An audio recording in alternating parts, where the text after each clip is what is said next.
So these are two separate projects. You have Central Park with separate money funding it, and you have the Main Street program with a separate grant funding it.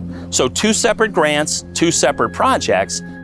But when you talk about them together, you blur the lines of these two grants by always talking about the RAISE grant in connection with Central Park, even though they're completely separated and unrelated. When residents have legitimate concerns about spending $8 million on Central Park, they say, well, that's part of the Main Street program. We had to spend the money there. The only reason they had to spend the money on the park is because they chose to spend the money on the park.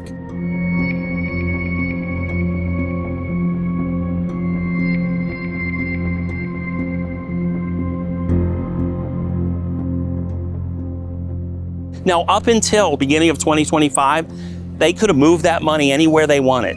They waited till after the deadline where the money couldn't be moved. Then they come out and start to tell a little bit of the truth that this is ARPA funds. They were basically denying that to the public the entire time.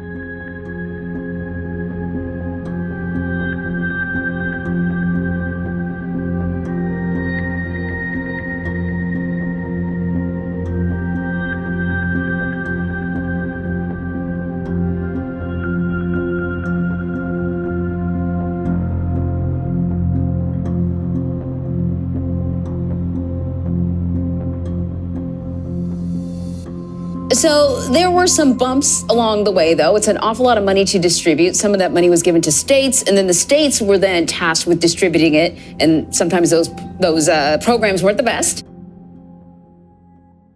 I sent a letter probably in May of 2024 saying that Ethan Imhoff was blurring the lines of these grants and that the federal transportation dollars, the RAISE grant, couldn't be used in Central Park because you can't use federal transportation dollars on things like a park.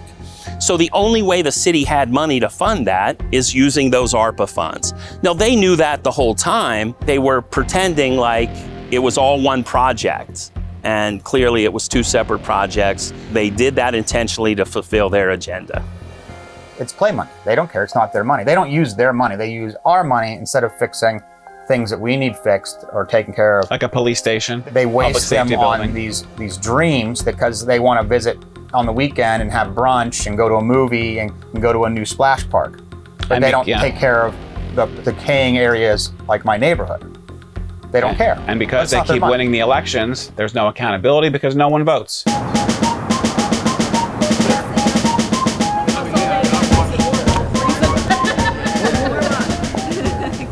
Hey, who are we pulling for today? The winner. The sun. It's the weather. I think the weather is keeping a lot of voters away. Yeah. Till later on, maybe they'll warm up and come out. Hey, you think you have a lot of young voters this year? No. Right now, the percent has been elderly voters. It has been? Yeah, that's what's funny. The elderly can get up and get moving, right. And the young ones are... What do you think that is?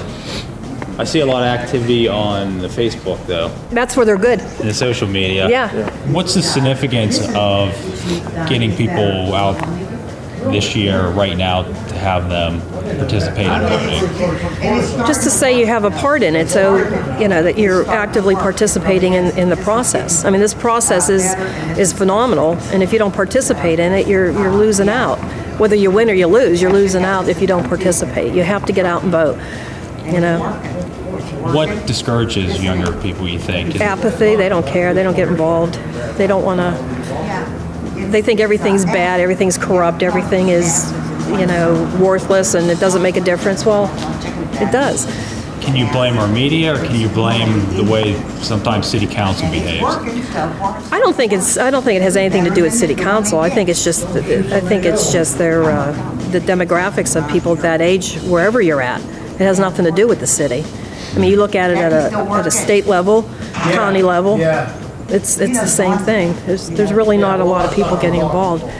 I mean, this town's great, and I think with all the young people we have, I think it's important that they get involved and do something.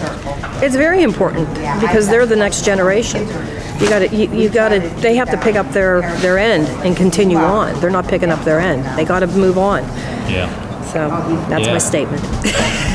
All you do is win a primary and you're done and no one pays attention and you're in for 4 more years. Well, they swamp the primaries and the elections with a bunch of money, and they have that layer of removal from the people doing the bad stuff from the politicians, so they can say, oh, that's not true. We didn't do that. It was that guy. It was him. We got rid of him though. We got a new guy in. He's going to do better. And they just tell them to do the same thing. And then a year after year, we get a new city manager every year. They're doing the same thing every year. We don't endorse any candidates for city council. We don't tell people to vote for people for city council. Nobody who works for city council, whether it's the mayor or any position in the city government, reports to me. They don't have to listen to me. They don't have to, do anything like that. Now, if I'm asked my opinion, or if I give my opinion, or I say this is a project that we want to work on, or we're in a position where we can help in some way the city, then we do the best that we can. But we do not control the city government, and I can't be any plainer than that. Unless we have foot traffic, people won't create kind of those kind of businesses downtown. So it's kind of a chicken before the egg thing. So I think the priority is first getting them cash flow, in which case they'll stay, start walking around, start seeing what is downtown. Because there is stuff downtown, but obviously it would just be better to have more. Most of our decisions based on whether or not it's going to make money or not, which is unfortunate in the sense that it's all short-term based stuff. Like, what's the return on investment if we build a shopping mall here? If it looks like they'll get a very short return on investment and start making money quick, they'll probably build it. Sadly, we live in also a time of climate change, and we have a lot of sustainability issues that aren't considered. The good news is people are starting to think about these things. The great thing about places like Johnstown and cities that have shrunk is that we don't have to build infrastructure for people to live here, right? It's already set up. These are the places that should fill up first, you would assume, if we're trying to develop sustainably. And there's all these projections that, in the next 50, 100 years, that 67% of the world is going to be living in urban populations, right? That's what we're told, and that's what, through academia, everything's about growth. That's why I think people think it's so shocking that we're growing so fast, and then there's also cities that are depopulating. A central park is not going to bring jobs and commerce downtown. It's going to be a nice park in a community with falling down buildings around it and a police force that needs to hire more officers and needs to build a new police station. And it looks to the rest of the world, outside of the vision circle of propaganda, the city just simply doesn't have their priorities straight. Because anywhere else in America, they would be investing in police, they would be investing in their community by ripping down blighted buildings, by ripping down houses and cleaning up their neighborhoods, by getting a grocery store in a food desert in the city of Johnstown. This is what they should have been doing. But instead, outside forces, people that live outside of Johnstown, made the decision to put the money in Central Park. Now, I know ultimately it comes down to City Council, but City Council then, they tend to just do whatever the folks at Vision 2025 want them to do. It's a concrete jungle. That's what I call it. They're gonna put in so many hundreds and hundreds and hundreds of square feet of concrete. They took out our fountain, now they're gonna put a new fountain in because we protested. The gazebo is gone. Joe calls the new design a carport. It's ugly, the trees are gone. The people of this city overwhelmingly did not want this. They did this back in after the flood. They had a revitalization of downtown Johnstown, and there's newspaper clippings from then, and they did the cutouts of the curbs here. They redid everything, and the newspapers were saying, this is gonna bring everybody downtown. And even my mother and people would tell me that were there, were paying attention, that, it was gonna bring shopping, it's gonna bring new businesses in. It didn't, because that's not what does it. That is not what brings them in. They're not learning from history, they're repeating it. Through the law, we provided $350 billion. Let me say that again. $350 billion directly, not to the legislatures, directly to cities, counties, and states, independently of one another. Money that can be used to hire back police officers, to invest in proven strategies like community violence interruption and prevention programs, and to keep their cities and counties safe and ease the burden on law enforcement. So there were tremendous efforts by people in the community to bring attention to this, and it fell on deaf ears. Council acted confused, couldn't get straight answers from the city manager. They kept blurring the lines by saying, well, we had to leverage the money. It's a grant. We had to spend the money there. All nonsense.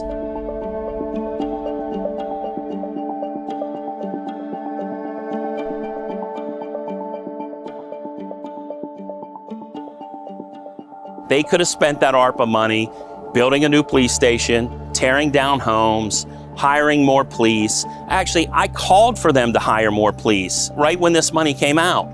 And they rebuffed me and said there's no need to do that because they knew they were going to spend that money on Central Park.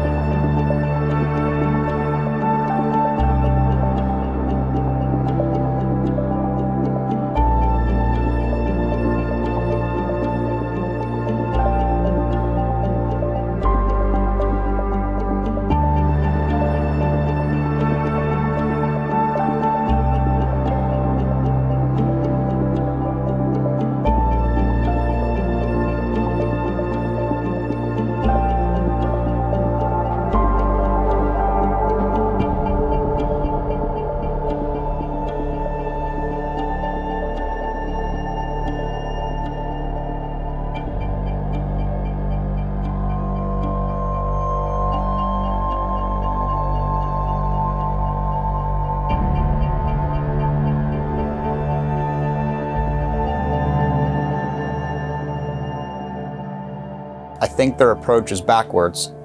And I think it's either backwards or they're just worried about making it more of a play area for the people on the hills that come down and play and then go home.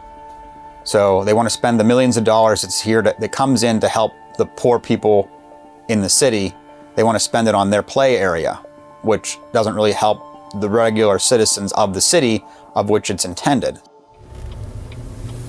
So we're on Church and we're going to go down to the turnaround. This turnaround has been collapsing now for years and the city just put up cones. We're talking about transportation and infrastructure.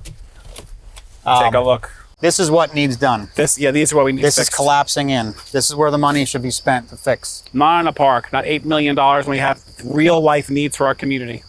The water, I think, from the drainage is washing out the road, so this is all collapsing down. This whole guardrail was paved at one time. And this was basically so people could turn around. You could come down here and make a big turnaround and get out of here. So you see the guardrail was here. That was all road. This was all pavement, but because of the improper, washing away, it's been collapsing. This is what infrastructure is. This is what should be fixed. They should have this fixed and redone. Exactly how you do that, that's for contractors and know how to do that kind of work. But this is where you spend money on for transportation and infrastructure. Well, how these people turn their vehicles around. Yeah, not in a park. You don't waste it on a park. In the future, the hope is that the city council and city manager are giving honest information to the people in the community, not purposely trying to deceive them.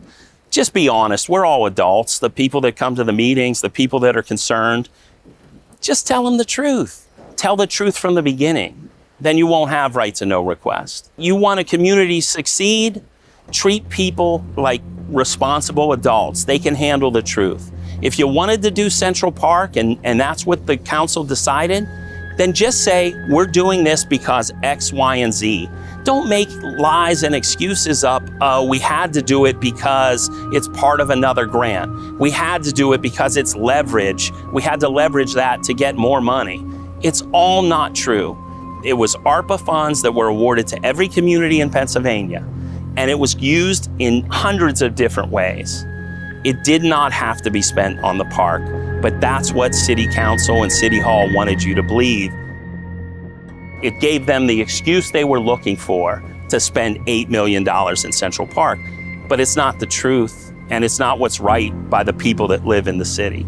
If everything's supposed to be out in the open with elected representatives discussing it publicly so we can weigh what they're doing with our opinion and our vote at the ballot box eventually when it comes to that, if we like or dislike what they're doing. This managerial swamp class of people feel they can do whatever they want at any time, behind closed doors, push the money around, and the politicians hide behind these people as a layer where it wasn't them, so still vote for me even though everything went to pot. It was those people over there. It was the manager. It was this guy. It was that guy.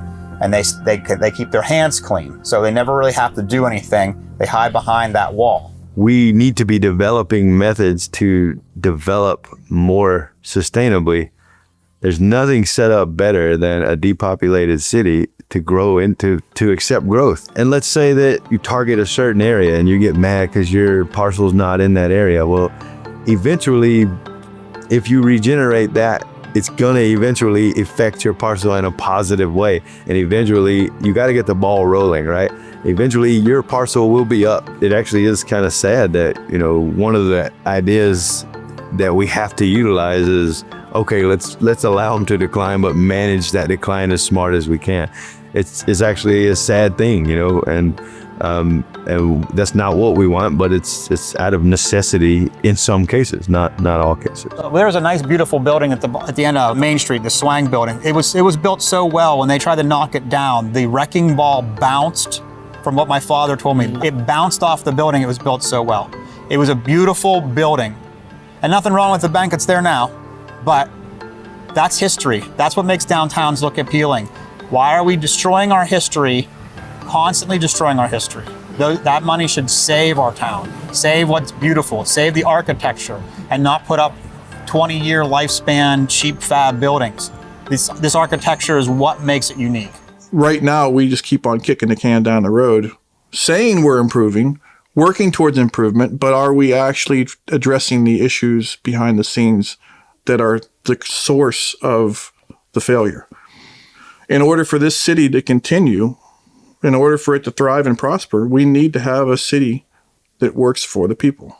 The poverty is such a great grift. Yes, and the poverty will continue. It really is. That's the tragedy of the story. It's not going to stop. The worse you do, the more money they throw at you. It's insane. It's the only thing that you can... Municipal Excellence Awards. You can fail up constantly. So the worse you do, they're like, well, let's give them more money. Let's do... And they just keep throwing more money at the problem. And there's no incentive to improve. That's what they've learned. So they like the city of Johnstown because they can keep it poor and they can live right over here and it's nice over here and it's just a ghetto here and just let it go down. Oh, it's getting worse, gonna need more money, which means I can hire another relative or whatever else, so. The city has almost $11 million to completely redo the Main Street corridor, and it's not being discussed. Senator Langer Hulk and Representative Burns had to get a special consultant from the state because the city is incapable of administering the grant. They've had 4 years and there's been no progress on this project. They ended up putting a committee together, the Main Street Corridor Committee. They met once in 4 years. The RAISE grant is a complex grant. There are more than one entity. It's the Camtram, it's Jaha, plus it's the city involved. Senator Langerhold was gracious to get us someone to help collaborate with those three agencies to ensure that the ball was not dropped. So we are grateful for that. Central Park is just a piece of the puzzle. It all comes together with the Main Street corridor being redone. Once Central Park is completed, then we can start the work on Main Street. The reality of it is, if we didn't have our state legislature stepping in to give us help, you guys are incapable, you're incompetent, you can't do it.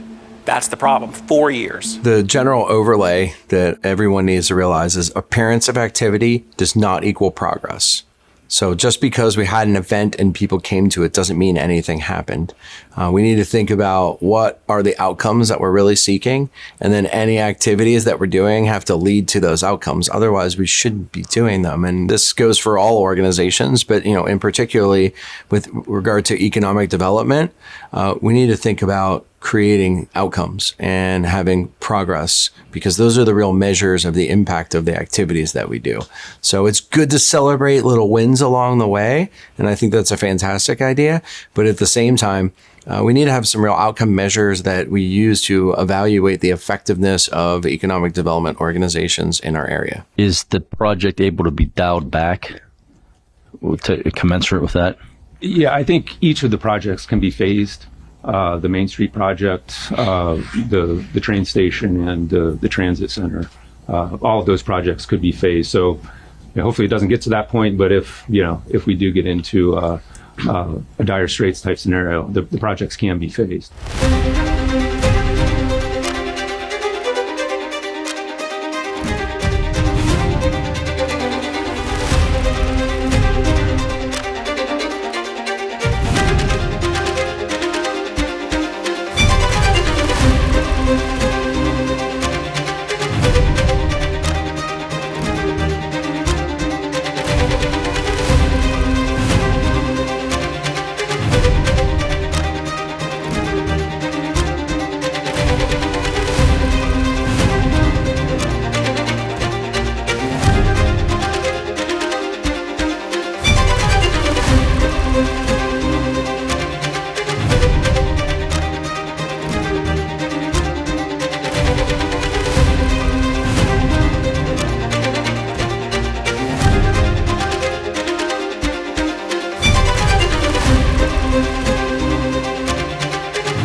heard me say it many times before.